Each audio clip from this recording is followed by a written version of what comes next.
Hello, my name is Isaac Andron, and the purpose of this video is to look at the pros and cons of an SLA 3D printer and if you might want one.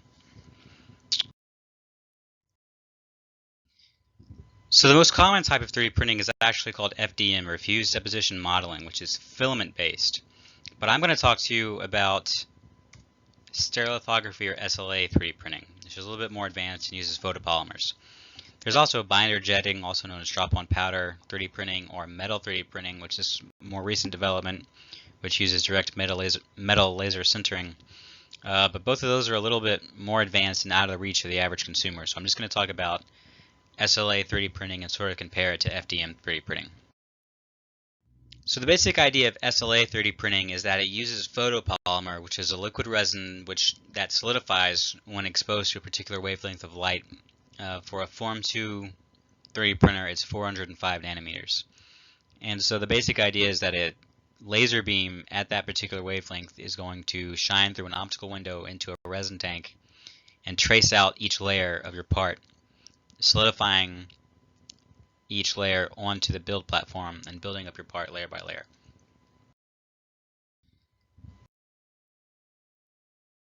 So the procedure for SLA 3D printing, when you're using the machine, you obviously start off by designing the part in CAD and moving it over to the Formlab software, which is what I recommend for SLA 3D printing, which is the basic first step for all 3D printing, no matter which type you're using. And you move it over with the USB, and it takes a while, of course, but so does all 3D printing. And so there's a picture of the printer there, and here's a picture you can actually see the laser tracing out one of the layers midway through a part, which I think is pretty cool. This next thing, it sort of looks like a deep fryer, but it's actually called the form wash, which is just a bath in rubbing alcohol that dissolves the uncured resin from the part. If you don't, that liquid uncured resin is going to stick to the part, and your parts are just going to be sticky forever, and you don't want that. So after you go through that process with the form wash, you move it over to the form cure, which is a post-cure machine, and the reason we use that is because the laser traces out the part. It solidifies that liquid resin just enough to hold its shape, but it's still a little bit soft, and so we want to use the form cure to actually bathe it in light from all directions for about an hour and get it to that full strength. And there's a picture of the form cure machine turned on. And so here you can see some larger parts that required supports to hold them in place during the printing process, and you're going to want to cut those off. And so here's a picture of the supports after I've removed the part, and there are the parts. You're going to want to sand them down or file them down where the supports were attached to get rid of those nubs. And to remove the sanding or the filing marks, I recommend using mineral spirits.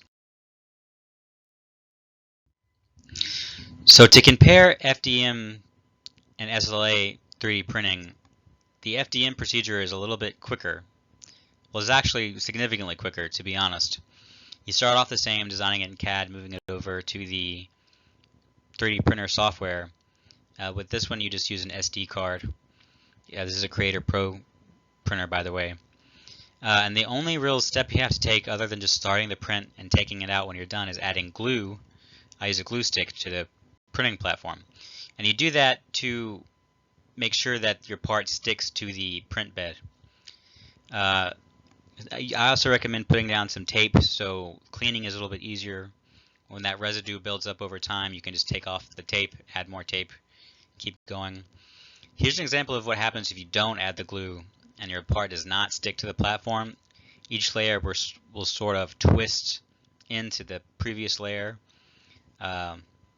So you want to make sure that there's good adhesion there on the print platform. But that's pretty much it. There's no post-processing steps you have to take with FDM 3D printing. Now, switching resin types takes 2 steps with SLA. You have to switch out the cartridge, which is pretty easy. You just pull it out, put a new one in. But you also have to switch the resin tank. Switching the resin tank is a little bit more complicated. I'm going to go through the steps quickly. So first you have to take out the printing platform and set it aside. The reason you want to do that is so that no liquid resin drops on the optical window, which is below the resin tank. If you do that, you'll have to spend a lot of time carefully and thoroughly cleaning the optical window. And I guarantee you, if you make that mistake, you won't make it a second time. So then you just pull out the resin tank along with the wiper and put a new one in. It can get a little messy because when the resin is uncured, it's very sticky, so you have to be very careful not to get any resin where it's not supposed to be. It's a little bit of a headache to do this whole procedure when you just want to switch from one type of resin to the next, but it's not too bad. Switching filament material for an FDM 3D printer, on the other hand, is pretty significantly easier. You have room for multiple spools in the back, and you just thread it into the extruder, which you can see in the picture on the right, and then you're ready to go.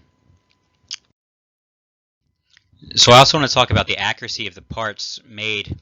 On the left, you can see a piece of mechanical metamaterials, which is a little bit complicated, and I won't explain exactly what it is, but it's a microlattice that we made with the SLA 3D printing for research at Lamar. And you can see, using a microscope, you can start to see the layers that were formed. They're about 25 microns thick in this part, I believe. And if I zoom in a little bit more with the microscope, you can see the layers more clearly. So it's a very accurate process. The FDM 3D printer, on the other hand, you can see on the right, that's a picture of a toy boat. I took in a zoomed in picture with my cell phone camera, and you can see the layers there. So it's not as accurate, but it's still pretty accurate depending on what you actually want to print. Conclusion. Should you buy an SLA 3D printer? So if you require the high accuracy on the order of microns that the SLA offers, you should look into SLA 3D printing. But you also have to be able to afford it. It's about $3,600 for what I would say is a mid-level machine. With all the options, you can spend more than $6,000. The liquid resin is also expensive. It costs about $170 per liter of resin. And the resin tank, you should switch it out every 2 cartridges you use. So that would be about $60 per resin tank. So it can get expensive. It's also pretty messy. Like I said, the uncured resin is very sticky. So you have to be able to tolerate that. As well, I didn't mention it, but there are many different types of specialized resin. You can look it up on formlabs.com/materials. There's clear resin, durable resin, rigid, tough. You can get multiple different colors, high temp, special resin for dental applications. There's really all kinds of stuff that you can specialize your print with. So if you have any questions, drop them in the comments. Thanks for listening.